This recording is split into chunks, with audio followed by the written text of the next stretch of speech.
It's been a rainy Monday morning here at Locust Grove in North Alabama. I'm not sure about where you are, but it's beginning to move out, and that's a good thing. But it caused me to think about how often in life we allow the outward circumstances of our life to not only impact us, of course it's going to impact us, but to actually influence our attitude, our mind, and our heart.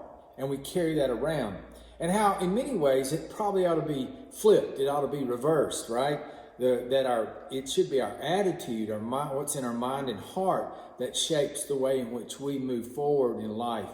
And as a matter of fact, William James, the philosopher, said the greatest discovery made in his generation was the discovery that you can alter your life by altering the attitude of your mind. It's a pretty powerful statement. I believe it's true. I'm reminded of what Jürgen Moltmann, the theologian, wrote about when he said in The Spirit of Life, when he said that we each project an atmosphere that we carry with us. And when we go into a room, be that family, friends, or community, when we walk into a room, we are actually projecting particular presence. You know how this goes, hopefully none of us are projecting as we walk into a room. Hopefully no one's thinking, uh-oh, here comes a storm, crisis, drama. The other is you want to be someone who, as you project a presence, your atmosphere, that you can be a ray of sunshine, that you can project a spirit of peace and tranquility. And that can make a big difference, but it's what's inside us that gets projected. And I think often unfortunately, we forget what William James said, and that we have this opportunity to alter our life and, to be honest, impact the lives of others by altering the attitude of our mind. This is more than motivation. It's more than that. It's deeper than that. And you know it. And it's not anything you don't already know, of course. We all know this. It's just learning to live it with our life, to be reminded of it, right?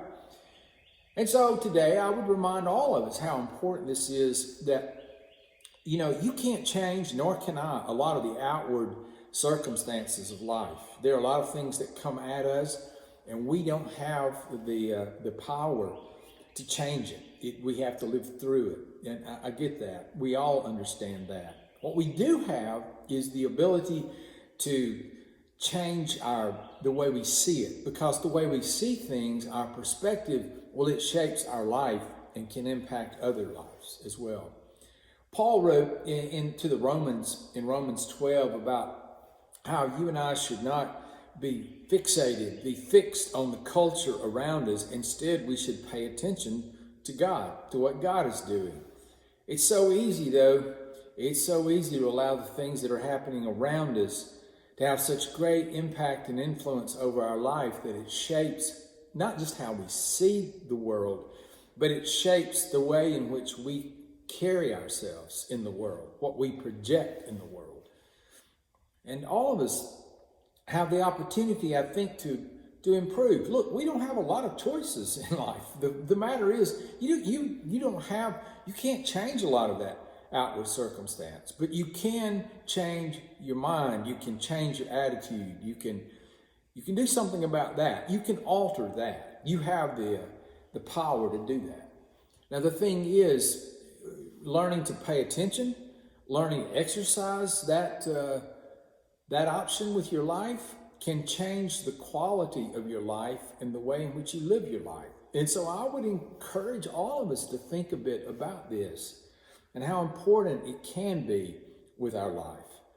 So I get it. I know there are a lot of things happening, and they're serious. I mean, the news from Ukraine to the pandemic, there are a lot of things that can cause all of us to be more in a sort of a reactive and sort of an anxious kind of reality of life. But I think that's in many ways because we forget that if we will learn to live from the inside out, that we can find a peace that can pass understanding, that we can find a joy even in the midst of difficult circumstances, and that we can find hope in a world that, quite honestly, is often despairing. That you and I have that opportunity as Christians, and I would remind you of that, and remind you to go back and to think of Christ and of His life, especially during this season of Lent, and be strengthened by what you see in Christ. And to remember that Paul himself said, you want to be transformed, you want to be changed, okay. The way you and I are changed is by the transforming of our mind, by the renewing of our mind. That's how transformation happens for any of us. So, today, even though it's raining on the outside, I hope on the inside you're a ray of sunshine.